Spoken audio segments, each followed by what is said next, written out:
लगातार हमारा गुस्सा बढ़ता जा रहा था और इसी बीच प्रार्थना सभाओं में गांधी जी हिंदू मंदिरों में कुरान की आयतें पढ़ने लगे। हिंदुओं ने इसका विरोध किया, लेकिन मैं गांधी जी से पूछना चाहता था कि अगर कोई हिंदू मस्जिद में गीता पढ़ता तो क्या रिएक्शन होते हैं।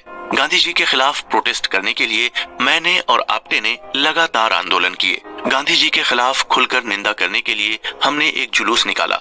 इस बात की खबर जब अगले दिन वीर सावरकर ने पढ़ी तो उन्होंने हमारे काम की सराहना की, लेकिन मुझे निजी तौर पर दोषी ठहराया और कहा कि इस तरह की अराजकता फैलाने का तुम्हें कोई अधिकार नहीं है।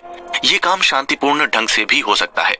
उन्होंने मुझसे कहा कि मैं इस तरह से कांग्रेसियों की सभा समाप्त करने की तुम्हारे कदम को सही नहीं मानता। पर्सनली तुम गांधी जी को पसंद नहीं करते हो, लेकिन इस कारण तुम किसी पार्टी और किसी सभा को भंग नहीं करोगे। उन्होंने किसी भी दल द्वारा ईगल एक्टिविटी किए जाने का सख्त विरोध किया। इसके बाद दूसरी सबसे बड़ी घटना घटी जब बंटवारे का डिसीजन लिया गया। हिंदू महासभा अपनी शक्ति दिखाना चाहती थी और साथ ही कांग्रेस को बताना चाहती थी कि देश के प्रति सरकार का रवैया कैसा हो। अधिकांश नेताओं ने कांग्रेस के इस निर्णय की घोर निंदा की और पाकिस्तान के बनाए जाने पर आपत्ति जताई। इस बीच हमें ये भी लगने लगा था कि वीर सावरकर अब और अधिक एक्टिव नहीं रह पाएंगे। वे महासभा की एक्टिविटी और फ्यूचर स्ट्रेटजी में शामिल होना लगभग बंद हो गए थे।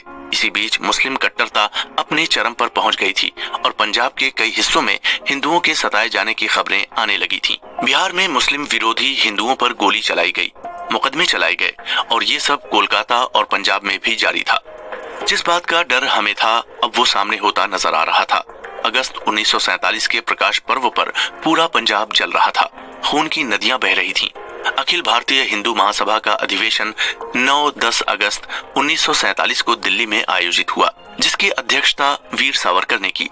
इसके जरिए मैं आप्टे और मेरे जैसे कई लोग एक आखिरी प्रयास करना चाहते थे।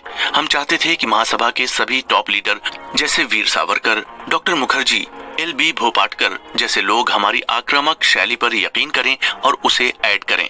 लेकिन महासभा से जुड़े इन सभी टॉप के लीडर और इनकी कार्यकारिणी ने हमारे सुझाव को मानने से इनकार कर दिया। भारत का विभाजन हो जाना मेरे लिए एक श्राप के समान था। ऐसी स्थिति में चुप बैठना विभाजन का समर्थक होने जैसा या उसे स्वीकार करने जैसा था। 15 अगस्त 1947 को वीर सावरकर से राष्ट्रीय ध्वज के रूप में पहिए वाले झंडे को लहराने की अनुमति मांगी गई। साथ ही गुजारिश की गई कि पहिया वाले तिरंगे झंडे को ध्वज के रूप में मान्यता मिले, लेकिन यहाँ भी गांधी जी ने हिंदुओं के साथ विश्वासघात किया। इसके बाद मैंने, आप्टे ने और युवा संघ के हिंदू साथियों ने मिलकर एक बार फिर सावरकर के खिलाफ सक्रिय आंदोलन करने का मन बनाया और इसे लेकर प्लानिंग शुरू की। इस बीच मैं हिंदू महासभा के पुराने लीडरों के खिलाफ होने लगा। मैंने अपने समाचार पत्र अग्रणी और हिंदू राष्ट्र में मेरी डायरी के नाम से खुले तौर पर युवा पीढ़ी का ही आह्वान किया।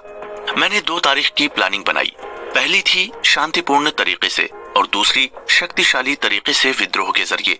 मेरा उद्देश्य था गांधी जी के खिलाफ प्रदर्शन के जरिए मैं हिंदुओं को जगा सकूं और उस असंतोष से गांधी जी तक ये मैसेज पहुंचा सकूं कि लोग अब आपकी प्रार्थना सभाओं से नफरत करने लगे हैं। मैंने हैदराबाद में हिंदुओं को बचाने के लिए अभियान चलाया, क्योंकि वहां हिंदुओं पर कट्टर मुसलमानों द्वारा लगातार अत्याचार किया जा रहा था, जो आज है नहीं था। अत्याचार गुप्त और तानाशाही तरीकों से किए जा रहे थे, इसलिए हम इनका खुलासा करने का संकल्प ले चुके थे। मैं इस बात से भी इनकार करता हूँ कि वीर सावरकर को इन सभी बातों का पता था।